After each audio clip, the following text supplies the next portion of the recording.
San Diego is changing faster than most people realize. And if you live here, you're about to feel it in your commute, your neighborhood, and what it actually costs to stay here. Some of these projects are going to make your life better, and some are going to make it a lot harder to actually live here comfortably. These 7 projects explain exactly how and where this city is headed next.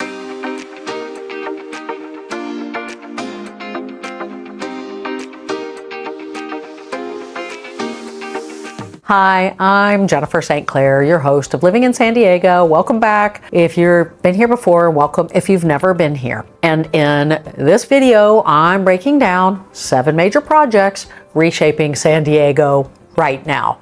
Where they are, how much they cost, where they stand, and what they're actually going to change about your daily life. Because some of this is smart growth, some of it's going to create real pressure, and some of it, honestly, is pushing this city past what it really can handle and what is smart growth. And there's one in here almost nobody is talking about that may end up having the biggest impact of all. Growth isn't the enemy. It's how and where we build that decides whether this works or not. All right, project number 1. Let's start in Chula Vista. The Gaylord Pacific Resort opened in summer of 2025. This is about a $1.3 to $1.35 billion project with about 1,600 hotel rooms and approximately 450,000 square feet of convention space. It's the largest convention hotel on the West Coast, and it's already operating, already hosting major events. And it's part of the broader Chula Vista Bayfront redevelopment. Parks, infrastructure, and long-term investment. Public sentiment is mostly positive, and there's space down there to expand. So here's what it really means for you if you live in South Bay. You're going to feel more activity and, yes, definitely more traffic during events. But also there's so many more jobs, more business, more consistency. So it's a huge win for South Bay homeowners and local businesses. But it can cause congestion during events. And over time, when a place starts to feel more established and more active, it stops being secondary San Diego and it starts being a destination. And that's when values really start to move. And here's the contrast. This is what happens when you build something massive and there's actually room for it. It expands the city instead of squeezing it. My take?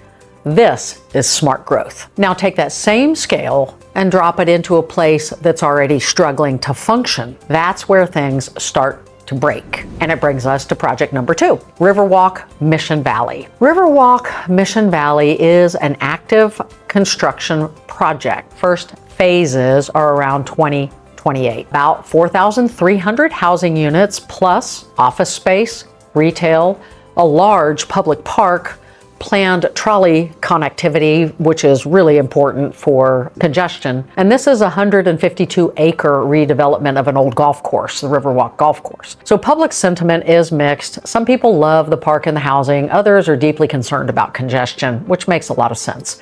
But here's what it means for you. Mission Valley is already one of the most congested corridors in San Diego. So now there's going to be more cars, longer commute times, more friction in daily life. Yes, you get bikeability more, you gain walkability, but if you drive, you're paying for it. So the people who win are the people who want central, bikeable, walkable living, but the people who might lose are commuters who are going to pay through higher congestion and traffic. My personal take is this is where growth starts to kind of feel like strain, not smart growth.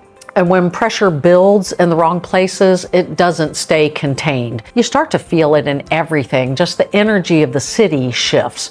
And San Diego's really got a chill vibe. We don't want to lose that as we grow. But that brings us to the airport. Project number 3, because San Diego International Airport is a $3.4 billion redevelopment project. Terminal 1 Phase 1 opened last year in 2025, and Phase 1B is underway. So more gates, more new parking structures, Harbor Drive realignment, new internal access roads. It's a mess right now. This airport already handles over 25 million passengers annually on a single runway. Public sentiment on this one is it's necessary, but it's frustrating because it really is a mess. It's confusing, congested, rideshare chaos. Here's what it means for you.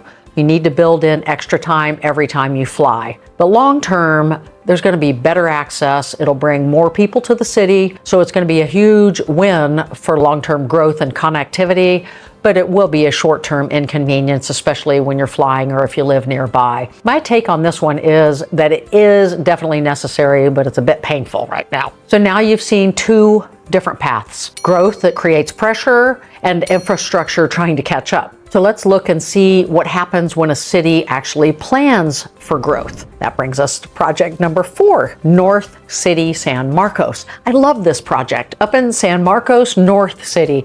It's master planned, it's mixed use, it's tied to Cal State San Marcos. I love college energy and university energy, and there's thousands of planned housing units across different phases. There's retail, there's restaurants, office, bikeable, walkable. 222 North City Towers is already built. San Marcos is actually meeting state housing targets, and that's rare. So here's what that means for you. Locally, this one works. You've got a center, you've got energy and convenience, but regionally, the 78 freeway is already a parking lot. So the people who win here are people living within North City. The people who are going to pay for it is anyone commuting outside of it. And here's the contrast again.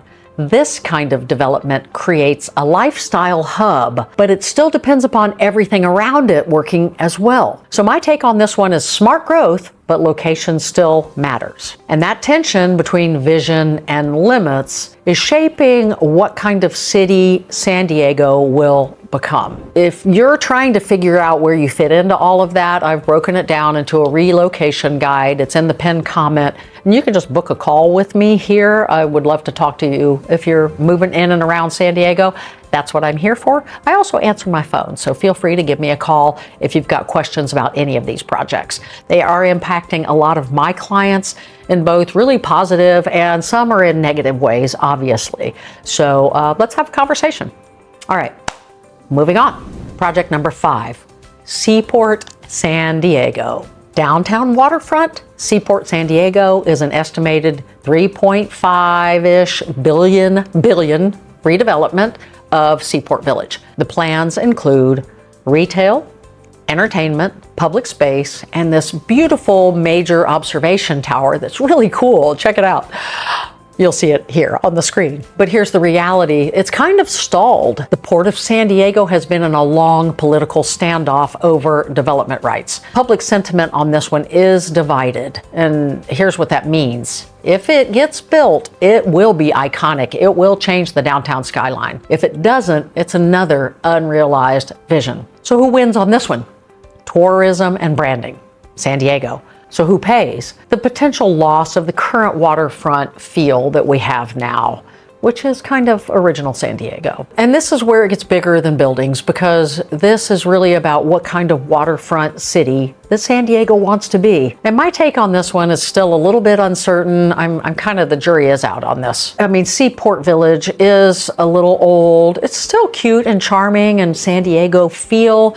The new stuff is super futuristic, and yeah, we do have to grow, but I am really strong on preserving the original feel of San Diego. I think that's really important. You know, we don't want to become an LA.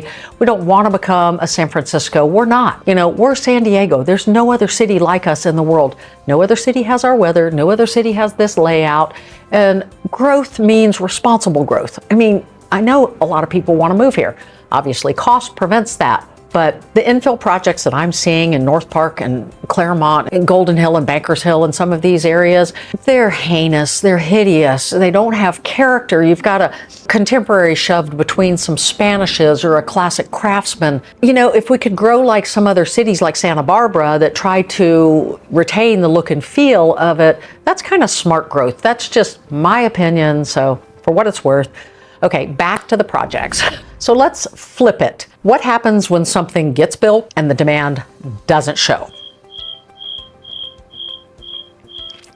Research and Development District downtown, RADD, is a 1.7 million square foot life sciences complex that's completed, and it's roughly 30 to 40% vacancy right now. And a part of that is the broader life sciences slowdown across San Diego. But here's what that means. You can build something massive, but if it doesn't fill and it doesn't feel alive and visually, those bright white buildings with lights at night against the skyline, they feel sterile, they feel corporate, they ruin the San Diego skyline. I really dislike them a lot.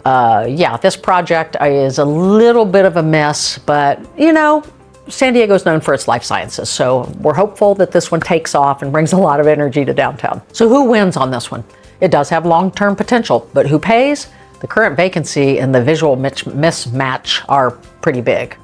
And here's the part people miss. When supply gets ahead of demand like this, pricing, leasing, and investment timing all start to shift. That can create opportunity, but it can also be a warning sign. So my take on this one is this is what happens when development outruns demand. Okay, now let's move to the one that almost nobody is talking about, and this one may matter the most. Project number 6 in Old Town is NAVWAR. NAVWAR. And this matters because Old Town is California's first settlement. I've been watching San Diego real estate for over 21 years. This is the project that keeps me up at night. It's 70 acres, about 10,000 housing units, military cybersecurity hub, still under federal review. And here's what all this means. More density, more traffic, more pressure right at one of the worst freeway choke points in the whole city, the intersection of I-8 and I-5. So who wins on this one? Long-term development potential, the developers, but who pays? With infrastructure, congestion, and historical identity compromise. And the gravity here is real. This isn't just another development. It's the kind of project that can quietly reshape how an entire corridor of the city functions for decades. So my take on this is a massive pressure point. That is a lot in an already congested area. I live here in Point Loma. I have to go through that Midway district. That's a tough spot. It is extremely busy. So this one they really need to think through. So when you combine that NAVWAR with Midway Rising, this is where things tip. Project number 7 is Midway Rising. Near Point Loma, thousands of units. A new arena. We currently have the sports arena there, which has a lot of memories for people, a lot of great history and concerts in that sports arena. We have major vertical density that is proposed and fast-tracked approvals limiting environmental challenges. So there's a couple of council people that don't want to have the environmental impact studies, and these coastal corridors have height restrictions of 30 feet. And when you want to put a Midway Rising in with 150, 200 feet of tower, it just completely changes the entire skyline. Most people know we're limited in height restrictions because of the airport, and the buildings can only be so big. They've got another project in Turquoise Towers of PB that also wants to be, I want to say, between 250 and 300 feet. I have to look up the stats, but it's abomination. I mean, it would just dwarf everything around it and just be the biggest eyesore, not to mention congestion. So these projects that are getting pushed through by, I want to say, people that I disagree with, and people that cut corners, or I'm just going to say it. I'm just going to say it. There is outright fraud in this state, as you guys know. And a lot of these projects get pushed through for developers. There's a lot of stuff that's going on behind the scenes. I'm sorry if I'm getting controversial here on YouTube, but this isn't a secret to anybody that California mismanages billions and billions of dollars, and that we need a change in this city and this state. Okay, so here's what pushing through Midway Rising means. Less community control, more infrastructure strain. I mean, like, unbelievable. And this is really where it hits you personally. Your commute gets slower, your timing shifts, your shortcuts disappear, and what used to be a manageable part of your day starts to feel like a constant bottleneck. So who wins? The developers. Okay, well, you could argue housing supply. Who pays? Local residents and daily livability. My take? No, this one's overreach. San Diego should grow, but responsibly. But because once you lose that character, you don't get it back. And we need to keep our coastal character. We need to keep our San Diego. San Diego is the chill vibe. Let's zoom out and take a look at these projects again. The smart growth is in Gaylord, the strain is in Mission Valley, necessary infrastructure upgrades are the airport, planned expansion in North City, vision in Seaport Village, got a mismatch in the Research and Development District, super high pressure and hidden in the NAVWAR project, and complete overreach in Midway Rising. And you can feel where the city is being pushed and where it's starting to push back. I've lived here for over 21 years, and what's happening right now isn't subtle. And if you've lived here long enough, you don't just see the change, you feel what's at stake in a very, very real way. You really do. So the question of the day is, which one of these makes the most sense of these projects, and which one do you think goes too far? I know which ones I think go too far. By the way, if you are trying to buy, sell, or invest in San Diego and you want to understand what all this means for you, please reach out. You can book a call with me by scanning the QR code. You can call me, I answer my phone. Let's talk. I hope you enjoyed my video today covering these 7 projects. Thank you for staying till the end. I love each and every one of you. And meanwhile, stay sunny.